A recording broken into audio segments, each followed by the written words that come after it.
UP में high alert घोषित किया गया है। जो खबर आप इस समय देख रहे हैं अपने टीवी चैनल के ऊपर, यूपी में भी हाई अलर्ट घोषित कर दिया गया है। योगी आदित्यनाथ ने, सिटिंग सीएम योगी आदित्यनाथ ने तमाम अधिकारियों को बोला कि आप तुरंत तत्काल प्रभाव से फील्ड में निकलिए और विशेष जगहों पर विशेष सुरक्षा प्रबंध करिए। दिल्ली की घटना को देखकर यह हाई अलर्ट घोषित किया गया है। यह बड़ी डेवलपमेंट है। इस समय आपको मैं बता रहा हूं, यूपी में भी हाई अलर्ट घोषित कर दिया गया है। दिल्ली के धमाके के बाद पूरे उत्तर प्रदेश में हाई अलर्ट घोषित कर दिया गया है। यह बड़ी खबर है। दिल्ली धमाके के बाद यूपी में हाई अलर्ट, यह बड़ी डेवलपमेंट है, बड़ी डेवलपमेंट है, बड़ी खबर है।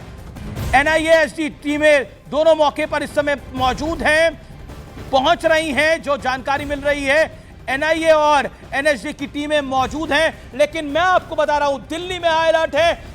इस समय दिल्ली लाल किले के पास धमाके की 10 बड़ी खबरें यही हैं जो आप लगातार देख रहे हैं। डॉग स्क्वाड मौके पर है। धमाके के बाद 10 गाड़ियों में आग लग गई है। फॉरेंसिक टीम को मौके पर बुलाया गया है। दिल्ली पुलिस के सूत्रों के हवाले से खबर है। दीपक बिष्ट हमारे संवाददाता है। दीपक, ताजा अपडेट आपके पास क्या है इस समय? पुलिस क्या कह रही है, एजेंसीज क्या कह रही हैं? देखिए अमीश, जिस तरह से ये धमाका हुआ है, इससे ये साफ पता लग रहा है कि इसके पीछे कहीं ना कहीं आतंकी हाथ है। और इसी वजह से, क्योंकि जो धमाका हुआ है, इस तरह का धमाका है जो पहले से प्लान किया गया था और यहाँ पर अचानक ये धमाका हुआ है।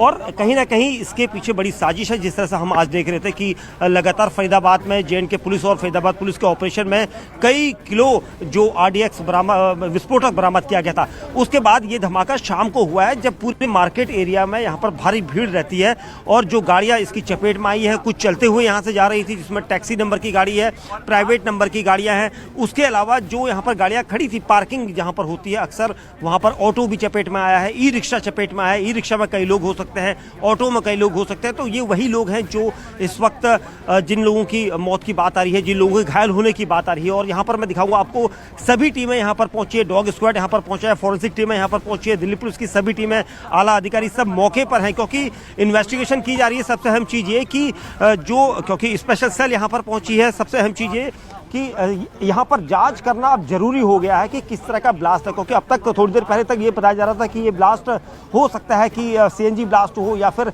कोई ऐसी बैटरी का ब्लास्ट हो। लेकिन जिस तरह से ब्लास्ट है, तो ऐसा अमूमन बैटरी या फिर सिलेंडर ब्लास्ट में नहीं होता है। और हमने इससे पहले जो धमाके देखे हैं, लो इंटेंसिटी या फिर हाई इंटेंसिटी के, चाहे वो इससे पहले जो भी ISIS के तर्ज पर करवाए गए थे, ये सब ब्लास्ट के तरीका अलग था। लेकिन ये पैटर्न पहले जैसा ही पैटर्न है। एक बार 2010 में हमें याद है, जामा मस्जिद के पास ब्लास्ट की एक बड़ी साजिश कार के अंदर कुकर बम रख कर की गई थी। जिस वक्त मीडिया वहां पर कवरेज करने के लिए हम लोग पहुंचे थे, लेकिन वो धमाका नहीं हो पाया था, नहीं तो वहां पर बड़ी कैजुअलिटी होती। तो उसी तरह का यहाँ पर कार के अंदर ये धमाका जो हुआ है, ये बिल्कुल सेम उसी पैटर्न पर धमाका लग रहा है। और यहाँ पर जो अधिकारी हैं, जो इन्वेस्टिगेशन टीमें हैं, जो स्पेशल सेल और क्राइम ब्रांच के अलावा जो NIA यहाँ पर टीमें पहुंची है, वो सब कोशिश यही कर रही हैं कि अब देखा जाए कि किस तरह का यहाँ पर चीज़ें मिलेंगी। क्योंकि जिस जो धमाका है, क्या केमिकल धमाका है, और उसके अलावा उसके आसपास क्या चीज़ें मिलती है, बुलेट और क्या कीड़े, कई सारी ऐसी चीज़ें हैं जो अंदर जो यहाँ पर RDX के साथ मिल सकती हैं, वो यहाँ पर दिखाई जा सकती है। देखिए, कई सारी चीज़ें हम आपको यहाँ कैमरे की जद में दिखा रहे हैं। कुछ ऐसी चीज़ें यहाँ पर बिखरी हुई हैं, लेकिन ये इन्वेस्टिगेशन का पार्ट भी हो सकती है अमीश। और सबसे अहम चीज़ ये कि जिस वक्त ये धमाका हुआ, उस वक्त भारी भीड़ यहाँ पर से निकलती थी, भारी भीड़ यहाँ पर से अमूमन जाती, क्योंकि सोमवार का दिन है, शाम का समय है, लोग अपने घरों को जाते हैं। और उसी दौरान ये बड़ा धमाका हुआ है।